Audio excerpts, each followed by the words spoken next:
Hey guys, welcome to our review of Mashin Sentai Kiramager, episode 12. As always, I'm your host, Frozen Stratos. Here with me today we have The Cinder Blaze. And Makotoa. my dudes. Welcome back. Before we get started on this episode, I just wanted to remind you that we here at Go Man Go stand in full support of the Black Lives Matter movement. So, if you want to help out, there are links in the description down below to how you can go sign petitions or donate. And just go down there and search and maybe find something that isn't fully funded yet, or maybe a something that hasn't been fully supported through signages. Anyways, with that said, let's hop into our review of this episode and then your thoughts. What can I say? I liked Silver's debut, kinda. Like, the debut fight was phenomenal. It was so much fun, and just seeing the wild Sentai budget just go insane for, I'd say, 5 minutes is always a good time. And just, I don't know, it was so kinetic. Yeah, I feel like the weapon especially just put like a lot of energy into that fight. Whenever that thing would just like freaking like shoot out somewhere, Yeah. it was just like really neat. And yeah. like I didn't have too much like faith in that thing as a weapon, just because of the way you hold it is so awkward. And he just sort of like swung it around, and I don't know, it didn't work then, but once it started flying around, I was in. I was all for it. Because I guess like in the show, like the weapon's kind of like moving itself half the time, like so it makes a little bit more sense to use it in combat. Like for me, yeah, I was kind of like mixed on it. One thing I didn't like was like the kind of like interactions between like Pink and Silver at the very beginning, because it just didn't make much sense. Yeah. Just like a normal conversation context. But like as it kind of like progressed, like he discovers like what a Monstone, whatever that is. It's just like an evil version of oh my god, like the gems or whatever. So I mean, there's some world building there. We'll give it like 30 episodes to actually do something with it, and the fight was phenomenal. I mean, like, Kiramager, they do things with the information they drop, like almost in the next episode. So I can't imagine it'll take them 30 minutes or 30 episodes to pay off anything we got here. But like I didn't like the Silver and Pink interactions all the way through. Like, it got fine toward the middle of it, but I don't know. I'm not a fan of their dynamic so far, but they did throw in that interesting thing of, and I think you said it in the episode, him being the Simba coming back.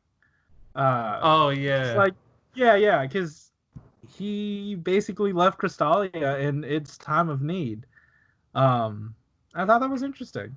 And like something I wasn't expecting out of this character. I knew going in his name was the name of the planet. I just thought, oh, Sentai's doing a lazy thing, I guess. I don't know why they would name it that. What a strange thing to do. I'm not called Earth. No one here is named Earth. So, I don't know. I mean, if it's for like the royal bloodline, it makes a bit more Earthlings. Yeah, I know, but your like, name isn't Michael Earth. Yeah. Yeah. I felt like what was it? The setup with Garza, like they spring a little something in there. You have like this bad feeling, like something's gonna like mess him up. Hopefully, like they kind of develop that a little bit more. It kind of sucks because I think they were setting up Red and Garza to be more like rivals. But now that Simba's come back, I feel like him and Star should kind of like have the final showdown, and I'll feel really bad if he like doesn't do it. But if he's gonna be shown to be like a flaker, then yeah, I feel like we don't quite know how related he is, because he does, obviously he looks like an Earthling. I wonder if he is not necessarily in the bloodline, but like, what's wrong with your face? Is something Also, wrong? Am we I don't lagging? even know if Mufasa's really dead. Am I lagging? Am I okay? You're good. Oh, you had this face of like, oh no. No, I'm just thinking like bloodlines. I'm like, hopefully this Uchiha. rock didn't screw a human. But no, like, what if he was adopted? You know, and like, Red being like possibly like a reincarnation of the father, or at least a kindred spirit, and maybe you don't lose that connection. You know what I mean? I was like, reincarnation, dang. It's been like a long travel from like Creselia's destruction to now. Oh yeah, I guess that happened recently. It must be more of like a kindred spirit sort of thing. Yeah. And like we don't know, we haven't gotten too much about it recently, but Garza does have that Kala mentality that Yeah. we dive deeper into, and I wonder if those are two natural forces that usually come to a head, and he is just the embodiment of that, while Red is the embodiment of Kira mentality. Kira mentality. Yeah. So I feel like we can still build up to that and have Silver be like, Silver, this supporting role, the Sixth Ranger. So far, we've had some interesting choices with the amount of red that has been present in the episodes. Not just, time-wise on screen time, but also just kind of his influence. We haven't seen a lot of it in the last episode with Yellow, and now this episode, even less. So I like that we're actually getting real focus on other characters. I like the interactions and relationship between Pink and Silver. It actually made me like Silver more at the end of this episode. At the beginning, I was like, I don't know. I don't think I'm going to like him. But by the end, I think it's like, all right, well, Pink's coming around. So, and I really like Pink in this. So I'm open to where we're going with this character. And I think it's going to be interesting how the dynamic is going to be between these two, just like you guys are saying. But if Red isn't going to be as, I don't know, involved in every single, click in or group interaction between the Rangers, I think it's going to be a little bit more unique this time around than other Sentai. I mean, I still think that, Red, as built up as he was, is still going to be the focus, but I'm glad that the show's not afraid that they need to use him as a crutch for the rest of the show. Mm-hmm. Like they can go do an episode with whomever they liked, or a pair or a trio that they like, and not have to rely on, oh man, the kids need to see Red, we gotta put him in there. Like they don't need to rely on that, and they're recognizing it, and it's fine, it's all working out, and everyone's happier for it. Yeah, maybe they'll sell more toys of the other colors as a result of this kind of thing, Yeah, like it only works out in their favor. Yeah, I don't know. Like, to what you were saying though, I like Pink was great in this episode. The relationship between the two is still shaky for me. Like, what got me was the end when he tried to whatever. weasel a kiss. Yeah, that was rude. Didn't like that. Not into it. You gotta. I mean, he did ask for permission and did get consent, and she did kiss him back. So like, for like that sort of stuff, like I'm a bit more okay with it. I just thought like their initial conversation, like I couldn't really follow that much. But I guess it was. Well, he was set literally up. gonna leave her there for dead, and like that's the part I guess that's like set up for like his character, because he did leave Crestalia. Oh yeah. So they might just. I feel like at least, for his character, it's more of like a, because he's a Kiramager. He might think that there's some, doing the stuff that Kiramagers do is technically the more important thing, to find these stones and help out in the fight against, I don't know, Kala mentality or whatever the hell. Yeah. The Yoron Empire. So it might have been that, and like, you know, a very flippant approach to like helping out the little guy, um, which Yeah, I feel is like a he's very way to see it. selfish. Yeah, yeah, it could just be selfishness too.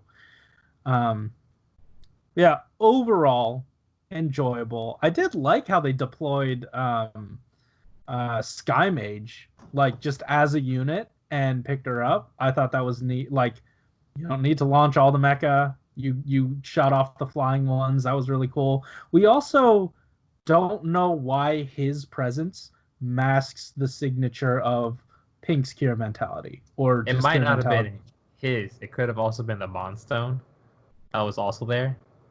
Potentially, but they were pretty far from it earlier. No, because like they And left at the same time, and then we get like the scene where Sky that's Mage true. or the two swords could find Yeah. her. So it could be How, either or. So I thought that was pretty neat that they did it that what do way. we think about the new sort of not necessarily villain class, I guess, but like upgrade to the villain class? It's not like that visual. Like I can't really like see like the increase in power. I wish they had like a visual indicator that it was stronger than like the Especially base forms. Yeah, especially like arm since like guards. it was immediately wiped out. Yeah. Like by the next person we see. Like we don't necessarily get to recognize the scaling of it if the threat is immediately neutralized. Yeah, but it's neutralized by like the experienced Kiramager, I would think. I know, like I'm just saying, like we don't get a good sense of it yet. And if you want to introduce this as a brand new threat, like it's tough because you don't know quite yet how much more powerful. They tried to show you by him spewing lava the whole time, but it didn't really, it didn't extend into another episode where they had trouble with it. So I feel like if they gave us like one episode buffer with that and then brought in Silver to like one shot it like that, then I think it would be a bit more impactful for at least Silver's debut. I don't know. I was like fine with it. Like, Okay. yeah. I need It's a to see neat more. suit. Yeah, I need to see more Yeah. from Silver before I can really come to a complete verdict of whether or not I like him yet. All right. Oh, We have yeah. comments. We do. Let's dive into them. So, first comment. We got 4 of them. The first one comes from Yuki Miyazaki. It's been a while, but Toku is back in action, even though I missed last episode comment. This Sixth Ranger actually has pretty good debut, and the fact that he was Mabushina brother is interesting. It would mean that their mother was a human then. Not only that, but the fact he get kiss from Sayo on his first episode appearance, while Kanalo can't even get his bride, is also impressive. I'm not. I'm looking forward to Silver Edition toward the team. Also, Frozen being Frozen again on the same series, plus the delay. Woo at the end is too good. Great. They heard it And I too, got, huh? That was a good we got a word. comment. We I got a forgot comment Conlo from. was our last Sixth Ranger. I forgot. Like I liked him, but I didn't feel like we had like a cool Sixth Ranger in a while. Ooh You know? la la. Shut up! I I hate mean- him. He ruined Sixth Rangers for entire season, dude. We got a comment from Tommy Lulu in the chat who says, Corey's face. Lol. Thanks, dude. Yeah, we didn't say anything about it because we didn't want to restart.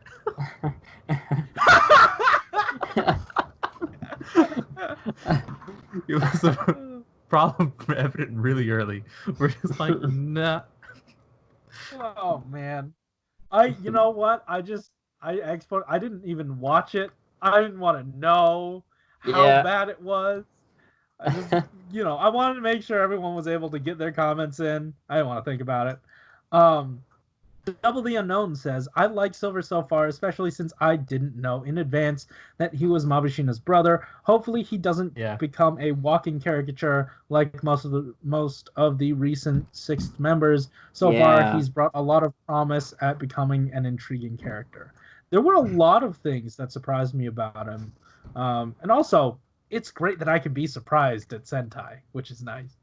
And like him having ties already and him already being a Kiramager, it feels more significant than Kanalo being already having been the Gold Ranger, like for a time, like off screen. Because like what we see of him already shows that he has much more experience and that there's a story behind him that we have yet to see. So there's a whole bunch of possibility. With Kanalo, I feel like they didn't really like go into like his experience, because like he could have been like a Ryu soldier for probably like maybe a few more years than them. Like I think it was probably around 50 or something, but they never really like focused in on that. They were too busy playing off of his quirk, and that was it. Just for the kicks. He was the comic relief. I love that, dude. Don't do shit talk, Kanalo. Let's move on. Justin Smith says, man, I can't tell you how refreshing it is to have a Super Sentai series be consistently good 12 episodes in as of right now. There has yet to be a bad episode in this series, and it's fantastic. Absolutely. I agree. Don't jinx it. You're going to fuck up the finale. Yeah, this is your fault, Dustin Smith. Oh my god, like, we're gonna get to the finale, then it turns out that our boss is made out of a bunch of the mob minions. Don't. Just don't. Then he's gonna merge all the powers and then swim under the rocks.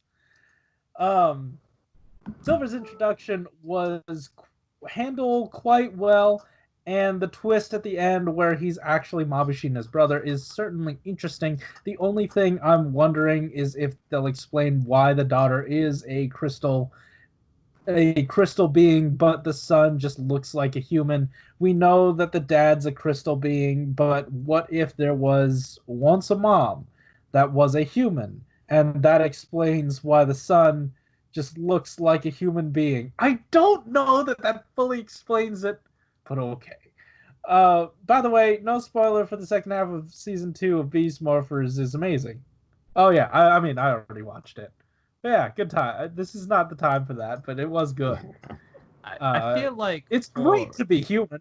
Oh yeah, I feel like for like the whole genetics thing, like it could be a possibility just because was it our dude at the base already knew about that race to begin with, so maybe there was like some sort of communication between humans and the Crystalia beings. Like if like skin is like a gene that you inherit, you either get crystal skin. Yeah, you can still have like crystal innards or like partially crystal. I don't know how this is supposed to work. Honestly, I feel like they have like human form and a rock form. Like, wouldn't doubt it. What the hell's Mabashina do? Never mind. It's fine. It doesn't matter.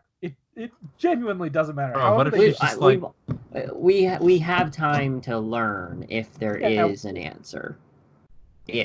So we'll see.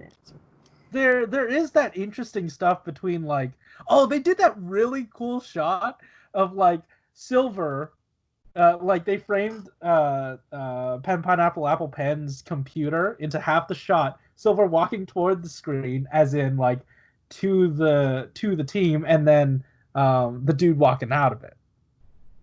So like, I don't know. That was is he evil? I don't know what it is foreshadowing quite yet, because like, you know, dude's leaving, he's coming in. Maybe we'll be seeing less of Pen Pineapple Apple Pen guy as we transition more into Silver as the guy that like comes in and tries to explain some things. Maybe there's like, you know, some jealousy there or something. Who know? We don't know how old this dude is. He could be like the same age, just because like crystal people age differently or something. I don't know. Yeah, me You either. don't know how people work with crystals inside them. Anyway, Andy L says, what can you say? A pretty good Six Rangers debut episode. Silver is interesting. Fighting style looks pretty cool. Somehow they can do all flirty moves in the kids show. Like, man, that's funny. And I like the backstory bit of Silver, which Princess blamed her for things that 90% sure turn out to be his dad order or something, but blame keep the show moves on and keep the plot interesting. Okay, I see that. I see like what you're saying about potentially his dad told him to leave, you know, and that could be why he left. But I don't know. I think it would be more interesting if he left of his own volition, just because maybe he was running away from his issues instead of facing them head on. And that's why he wasn't the heir to the throne or something. I don't know. That would be a more interesting character flaw to me than, hey, he left because daddy says so. And that's it. I don't know. Who knows? We'll see. It looks like he was doing something important. It seems like he's looking for his Zord, just because, like, in the background of his transformation, just his drill shows up when usually it's your Zord. I'm glad we care enough to speculate. That says something about the character to me. Yeah, it says something about the show, honestly. Yeah, guys, those are your comments, and those were our comments on your comments. And if you'd like to leave more comments, there's a comment section down below. You know what else is down there? The link to how you can help the Black Lives Matter movement. Comments. Not yet. Not yet. We'll see. But yeah, Soon. there are links down in the description down below to how you guys can help support the Black Lives Matter movement. If you want to go sign petitions or donate money, anything you do absolutely helps.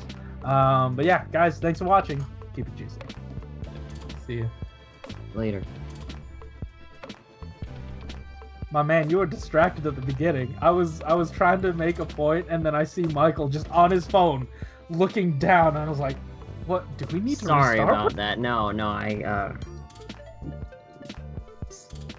an issue with somebody that I needed to